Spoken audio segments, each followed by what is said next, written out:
ചുമ മാറുന്നില്ല, ഇടയ്ക്ക് ശ്വാസതടസ്സവും. നിസ്സാരമാക്കരുത്. ആഗോളതലത്തിൽ ശ്വാസകോശ അർബുദം ബാധിക്കുന്നവരുടെ എണ്ണം പെരുകി വരികയാണ്. പുരുഷന്മാരിൽ പ്രോസ്റ്റേറ്റ് ക്യാൻസറും സ്ത്രീകളിൽ സ്തനാർബുദവും കഴിഞ്ഞാൽ 2ാം സ്ഥാനത്താണ് ശ്വാസകോശ അർബുദം. പലപ്പോഴും രോഗനിർണയം വൈകുന്നതാണ് ശ്വാസകോശ അർബുദം ഇത്ര അപകടകാരിയാകുന്നത്. ഏതാണ്ട് 85% ആളുകളും അവസാന ഘട്ടത്തിലാണ് രോഗനിർണയം നടത്തുന്നത്. ഇത്തരം രോഗങ്ങളിൽ 20% പേരെ മാത്രമാണ് ചികിത്സിപ്പിച്ച് ഭേദമാക്കാൻ കഴിയുന്നത്. അതേസമയം നേരത്തെ രോഗനിർണയം നടത്തിയവരിൽ 70%-ലധികം രോഗികളെയും രക്ഷിക്കാൻ കഴിയുമെന്ന് കണക്കുകൾ സൂചിപ്പിക്കുന്നു. ശ്വാസകോശ അർബുദത്തിന്റെ പ്രാരംഭ ലക്ഷണങ്ങൾ തിരിച്ചറിയുന്നത് രോഗനിർണയം നേരത്തെയാകാനും മികച്ച ചികിത്സ ലഭ്യമാക്കാനും സഹായിക്കും. സ്ഥിരമായി പുകവലിക്കുന്നവരിലും ഹാനികരമായ രാസവസ്തുക്കളുമായി സമ്പർക്കം പുലർത്തുന്നവരിലുമാണ് ശ്വാസകോശ ക്യാൻസർ സാധ്യത കൂടുതലുള്ളത്. പ്രാരംഭഘട്ടത്തിൽ ശ്വാസകോശ അർബുദത്തിന്റെ ലക്ഷണങ്ങൾ തിരിച്ചറിയുന്നത് സാധാരണഗതിയിൽ പ്രയാസമാണ്.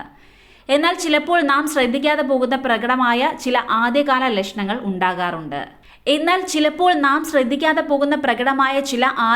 ലക്ഷണങ്ങൾ ഉണ്ടാകാറുണ്ട്. ശ്വാസകോശ അർബുദ ലക്ഷണങ്ങൾ എന്തൊക്കെയാണെന്ന് നോക്കാം. വിട്ടുമാറാത്ത ചുമ ശ്വാസകോശ അർബുദത്തിന്റെ ഒരു പ്രധാന ലക്ഷണമാണ്. പനി, ജലദോഷം എന്നിവ മൂലം ചുമ ഉണ്ടാകാം. എന്നാൽ 2 അവസ്ഥകളിലും 10 ദിവസത്തിൽ കൂടുതൽ നീണ്ടു നിൽക്കില്ല. എന്നാൽ ശ്വാസകോശ അർബുദം ബാധിച്ചവരിൽ ചുമ പതിവായി കാണപ്പെടും. 2ാം ഘട്ടത്തിൽ അതിവേഗത്തിലാണ് ശ്വാസകോശത്തിലെ ക്യാൻസർ കോശങ്ങൾ പെരുകുക. ഇത് ശ്വാസനാളത്തിന്റെ പ്രവർത്തനം തടസ്സപ്പെടുത്തുകയും ശ്വാസകോശത്തിലേക്കുള്ള വായുവിന്റെ പ്രവാഹം കുറയ്ക്കുകയും ചെയ്യുന്നു. ഇതോടെ ശരീരത്തിന് ആവശ്യമായ വായു ശ്വസിക്കാൻ ബുദ്ധിമുട്ടുന്ന സാഹചര്യമുണ്ടാകും. ഇത് ക്യാൻസർ ബാധിതന് ശ്വാസതടസ്സവും ക്ഷീണവും ഉണ്ടാക്കുന്നു. നടക്കുമ്പോൾ പോലും ശ്വാസം കിട്ടാതെ ബുദ്ധിമുട്ട് അനുഭവപ്പെട്ടേക്കാം. ചെറിയ കാലയളവിനുള്ളിൽ യാതൊരു കാരണവുമില്ലാതെ അനിയന്ത്രിതമായുണ്ടാകുന്ന ഭാരക്കുറവ് ക്യാൻസർ ലക്ഷണമായേക്കാം. ശരീരഭാരം 4 കിലോയിൽ അതിനേക്കാൾ അധികമോ കുറയും. ക്യാൻസർ കോശങ്ങളുടെ വളർച്ച മൂലമുണ്ടാകുന്ന വിശപ്പില്ലായ്മയാണ് ശരീരത്തിൽ മാറ്റത്തിനിടയാക്കുന്നത്.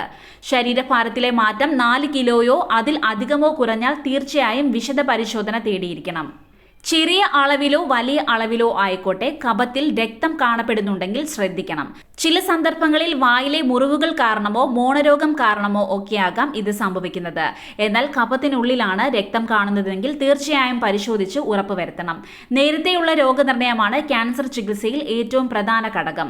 പുകവലിക്കാരിൽ 55 വയസ്സിന് ശേഷവും കുടുംബത്തിൽ ശ്വാസകോശ രോഗമുള്ളവരുണ്ടെങ്കിൽ അവരും LDCT ഡോസ് CT പരിശോധന നടത്തണം. റേഡിയേഷൻ തോത് വളരെ കുറവായതിനാൽ ഇത് മറ്റു പ്രശ്നങ്ങൾ ഉണ്ടാക്കുന്നില്ല. പരിശോധനയിലൂടെ നേരത്തെ തന്നെ രോഗനിർണയം നടത്തി ചികിത്സ നിർണ്ണയിക്കാൻ കഴിയും. ആവശ്യമെങ്കിൽ ശസ്ത്രക്രിയയിലൂടെ രോഗം പൂർണ്ണമായും നീക്കം ചെയ്യാനും കഴിയും.